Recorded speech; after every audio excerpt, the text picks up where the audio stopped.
નમસ્કાર મિત્રો, મિત ગુજરાત ન્યૂઝમાં આપનું સ્વાગત છે।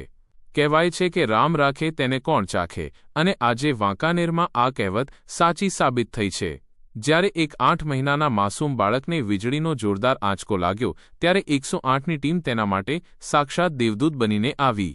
કેવી રીતે આ ટીમે મોતના મુખમાંથી બાળકને ઉગાર્યું, જાણીએ આજના ખાસ અહેવાલમાં।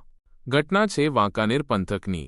આજે આશરે સવારે 7:51 વાગ્યે એક હચમચાવી દેતો કિસ્સો સામે આવ્યો। સાહિલ અર્જુનભાઈ ભુરિયા નામના માત્ર 8 મહિનાના માસૂમ બાળકને અચાનક ઇલેક્ટ્રિક શોક લાગ્યો। બાળકની હાલત એટલી નાજુક હતી કે તેને શ્વાસ લેવામાં ભારે તકલીફ પડી રહી હતી। વાંકાનેર સબ ડિસ્ટ્રિક્ટ હોસ્પિટલના ડોક્ટર ધારા મેડમે તાત્કાલિક 108ની ટીમનો સંપર્ક કર્યો। કોલ મળતાની સાથે જ વાંકાનેર લોકેશનની 108 ટીમ એક્શનમાં આવી। ઈએમટી પ્રવીણભાઈ મેર, કિશનભાઈ માલકિયા અને પાયલોટ લાલજીભાઈ પ્રલિયા ગણતરીની મિનિટોમાં હોસ્પિટલ પહોંચી ગયા। બાળકની સ્થિતિ જોતા તેને તાત્કાલિક મોરબી સિવિલ હોસ્પિટલ ખસેડવો અનિવાર્ય હતો।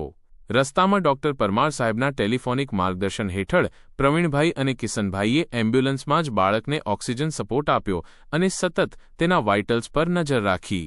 માસૂમ બાળક માટે એક સેકન્ડ કિંમતી હતી।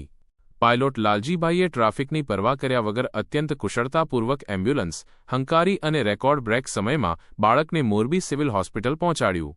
108ની ટીમની આ સમય સૂચકતાને કારણે આજે 8 મહિનાના સાહિલનો જીવ બચી ગયો છે।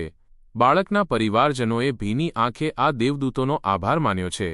ખરેખર વાંકાનેર 108ની ટીમની આ કામગીરી માનવ સેવાનું ઉત્કૃષ્ટ ઉદાહરણ છે। આ ટીમની સતર્કતાને કારણે આજે એક પરિવારે પોતાનો લાડકવાયો ગુમાવતા બચ્યો છે। ધન્ય છે આવા કર્મવીરોને। તમારું શું કહેવું છે 108ની આ કામગીરી વિશે? અમને કોમેન્ટમાં જરૂર જણાવશો। આવા જ પોઝિટિવ અને મહત્વના સમાચાર જોવા માટે મિત ગુજરાત ન્યૂઝ ચેનલને સબસ્ક્રાઇબ કરો। આભાર। જય હિન્દ।